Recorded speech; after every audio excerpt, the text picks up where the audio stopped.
ಆರಾಮ. ಈಗ ಒಂದ್ ಅರ್ಧ ಮುಕ್ಕಾಲು ಗಂಟೆ ಆಯ್ತು ಬಂದು ಅದೇ ಪತ್ರಿಕೆ ಹಂಚಕ್ ಹೋಯ್ತು. ಹಾ ಈಗ ಬಂದು ಮಗ ತೊಳ್ಕೊಂಡು ಒಳಗ್ ಕುಂತಿದ್ದೀನಿ. ಏನ್ ಹೇಳಿ, ಬೇಸಿಗೆ ರಜೆ ನಮ್ ಟೈಮಲ್ಲಿ ಇದ್ದಿದ್ದೆ. ಇವಾಗ ಹುಡುಗರು ಆಚೆ ಬರತ್ತು ಹೇಳ್ತಾರೆ.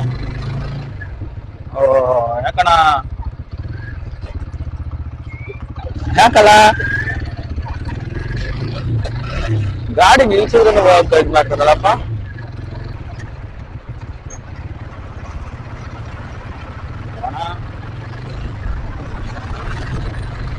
ಹೆಂಗೋಸತಿ ಬರುತ್ತೆ, ಹೆಂಗೋಸತಿ ಹೋಗ್ತಿಲ್ಲ ಅಣ್ಣ. ಓ, ನೀವು ಯಾವ ಊರರು? ಆ ಯಾವ ಊರರು? ಬೆಳ್ತಂಗಡಿ. ಹೂ ಧರ್ಮಸ್ಥಳ. ಮೊನ್ನೆ ಅಲ್ಲೇ ಬಂದ ಸ್ವಾಮಿ, ನಾವು ಬಂದಿದ್ದು ಬೆಳ್ತಂಗಡಿಗೆ. ಬರಕಿಲ್ವಾ ನಮ್ಮ ಮನೆಗೆ? ಬರಕಿಲ್ವಾ ನಮ್ಮ ಮನೆಗೆ? ನಿಮ್ಮಂತವ್ರು ನಮ್ಮ ಮನೆಗೆ ಬರ್ಬೇಕು.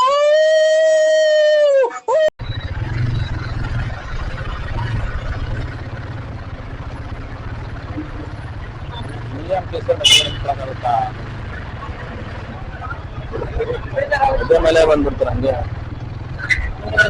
ಗುರು